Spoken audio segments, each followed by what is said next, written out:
Hi guys, welcome back to Jilis World. ഇന്ന് ഞാൻ ഇവിടെ വന്നിരിക്കുന്നത് നമ്മൾ വലിയ കമ്മലൊക്കെ കെട്ടുന്ന സമയത്ത് നമ്മുടെ ചെവിയുടെ ഹോളൊക്കെ ഇങ്ങനെ നന്നായിട്ട് വലുതായിട്ട് ഉണ്ടാവും. അപ്പോൾ അത് സ്റ്റിച്ച് ഇട്ടാൽ മാത്രമേ കറക്റ്റ് ആവുള്ളൂ എന്നൊക്കെ പറഞ്ഞ് പല ആളുകളും പേടിക്കുന്നുണ്ടാവും. അപ്പോൾ അതിനായിട്ട് സ്റ്റിച്ചോ ഒട്ടിക്കലോ ഒന്നും ഇല്ലാതെ തന്നെ നാച്ചുറലായിട്ട് നമ്മുടെ വീട്ടിലുള്ള ഒരു സാധനം കൊണ്ട് തന്നെ ചെവിയുടെ ഹോള് ചെറുതാക്കി വരാനും അതേപോലെ തന്നെ നമ്മുടെ ഡ്രസ്സിന് ഇണങ്ങിയ അതേപോലെ തന്നെ നമ്മുടെ മനസ്സിന് ഇഷ്ടപ്പെട്ട കമ്മലുകൾ എത്ര തൂക്കമുള്ളതാണെങ്കിൽ പോലും ഇടാനൊക്കെ പറ്റും. അപ്പോൾ അതെങ്ങനെ ചെയ്യും നമുക്ക് വീഡിയോയിലൂടെ നോക്കാം. അപ്പോൾ അതിനായിട്ട് ആദ്യം തന്നെ വേണ്ടത് ഒരു സർജിക്കൽ ടേപ്പാണ്. ഈ സർജിക്കൽ ടേപ്പ് എന്ന് പറയുമ്പോൾ പേടിക്കൊന്നും വേണ്ട, നമുക്ക് നമ്മുടെ എല്ലാ മെഡിക്കൽ ഷോപ്പുകളിലും ഇത് കിട്ടും. 50 രൂപയ്ക്ക് താഴെയുള്ളൂ. പിന്നെ നമ്മൾ മുറിയൊക്കെ ആവുന്ന സമയത്ത് തുണിയൊക്കെ വെച്ച് കെട്ടുമ്പോൾ ഒട്ടിക്കില്ലേ, ആ സാധനം തന്നെയാണ് ഈ സർജിക്കൽ ടേപ്പ്. അതിന് ഞാൻ ഈ വീഡിയോയിൽ കാണിക്കുന്ന അതേപോലെ ഒരു ചെറിയ പീസ് കട്ട് ചെയ്തെടുക്കുക. നമ്മുടെ ചെവിയുടെ ഹോളിൻ്റെ ബാക്ക് സൈഡിൽ ഒട്ടിച്ച് കൊടുക്കാനാണ്. അത്രയും ചെറുത് മതി.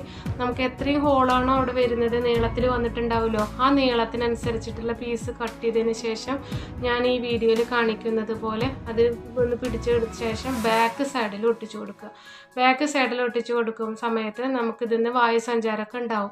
അപ്പോൾ അതിനാണ് ഈ സർജിക്കൽ ടേപ്പ് നമ്മളതിനായിട്ട് യൂസ് ചെയ്യുന്നത്. പിന്നെ നമ്മൾ 2-3 ദിവസം കൊണ്ട് തന്നെ നമുക്കതിൻ്റെ മാറ്റം നമുക്ക് മനസ്സിലാക്കാനായിട്ട് പറ്റും. എന്നാൽ പോലും കുറച്ച് കൂടുതൽ ദിവസങ്ങളോളം അതേപോലെ തന്നെ വെക്കുകയാണെങ്കിൽ നല്ല റിസൾട്ട് തന്നെ കിട്ടും. പിന്നെ നമുക്ക് ആവശ്യാനുസരണം നമുക്ക് ഇത്രയും ഹോള് മതി എന്ന് തോന്നുന്ന സമയത്ത് നമുക്കത് നിർത്താവുന്നതാണ്.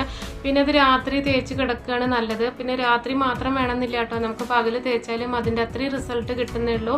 നമുക്ക് യാതൊരു വിധത്തിലുള്ള ബുദ്ധിമുട്ടും ഉണ്ടാവില്ല. പിന്നെ അതിൽ തേച്ച് കൊടുക്കേണ്ട എന്താണെങ്കിൽ നമ്മൾ സാധാരണ ഡെയിലി പല്ല് തേക്കാൻ യൂസ് ചെയ്യുന്ന കോൾഗേറ്റിൽ നിന്ന് കുറച്ചെടുത്തതിന് ശേഷം എത്ര നീളത്തിലാണോ ഹോള്, ആ ഹോളിൽ അത് പേസ്റ്റ് തേച്ച് കൊടുക്കുകയാണ് ചെയ്യേണ്ടത്. ഇങ്ങനെ തേച്ച് കൊടുക്കുന്നത് വഴി കുറച്ച് ദിവസങ്ങൾക്കുള്ളിൽ ആ ഹോൾ അടഞ്ഞ് നമുക്ക് ആവശ്യാനുസരണം ഹോളായിട്ട് മാറുകയും അതേപോലെ തന്നെ എത്ര തൂങ്ങലുള്ള കമ്മലിടുകയും ചെയ്യാവുന്നതാണ്. അപ്പം നിങ്ങൾ എന്തായാലും ഇതൊന്ന് പരീക്ഷിച്ച് നോക്കും, നിങ്ങൾക്ക് 100% റിസൾട്ട് കിട്ടും. പിന്നെ ഇതേപോലെ പരീക്ഷിച്ചു കൊണ്ടിരിക്കുന്ന സമയത്ത് നമ്മൾ നല്ല വെയിറ്റുള്ള കമ്മലുകളൊക്കെ ഇട്ട് കഴിഞ്ഞിട്ടുണ്ടെങ്കിൽ നമ്മൾ റിസൾട്ട് കിട്ടിയത് അപ്പം തന്നെ ഇല്ലാണ്ടായി പോവും.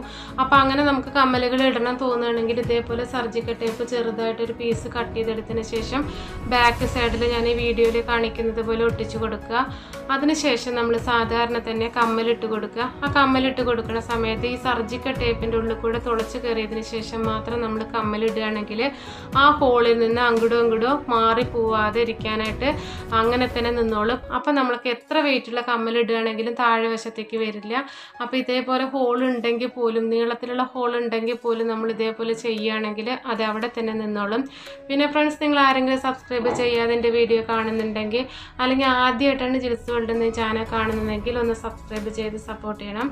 മാത്രമല്ല അതിനടുത്തുള്ള ബെല്ലൈക്കൺ കൂടെ എനേബിൾ ചെയ്ത് ഓൾ എന്ന ഓപ്ഷൻ ക്ലിക്ക് ചെയ്താൽ മാത്രമേ ഞാനിടുന്ന പുതിയ വീഡിയോസിൻ്റെ നോട്ടിഫിക്കേഷൻ ഞാൻ ഇടുന്ന സമയത്ത് തന്നെ നിങ്ങൾക്ക് ലഭിക്കുകയുള്ളൂ. പിന്നെ നല്ല വലിപ്പമുള്ള ഹോളാണെങ്കിൽ നമ്മൾ സർജറി ഒന്നും ചെയ്യാതെ തന്നെ കുറച്ച് കൂടുതൽ ദിവസങ്ങളോളം ഇതേപോലെ വെക്കുകയാണെങ്കിൽ നമുക്ക് കംപ്ലീറ്റ് തന്നെ റെഡിയായി കിട്ടും. ഞാൻ 2 ആഴ്ച യൂസ് ചെയ്തപ്പോൾ തന്നെ നമുക്ക് റിസൾട്ട് കിട്ടി. അപ്പോൾ നിങ്ങൾ എന്തായാലും ഇതേപോലെ ഒന്ന് ട്രൈ ചെയ്ത് നോക്കൂ. നിങ്ങൾക്ക് ഈ വീഡിയോ ഇഷ്ടപ്പെട്ടിട്ടുണ്ടെന്ന് വിചാരിക്കുന്നു, അതേപോലെ യൂസ്ഫുൾ ആയിട്ടുണ്ടെന്ന് വിചാരിക്കുന്നു. അപ്പോൾ അടുത്ത നല്ലൊരു പുതിയ വീഡിയോയുമായി വരുന്നത് വരെ ഓക്കെ, ബൈ.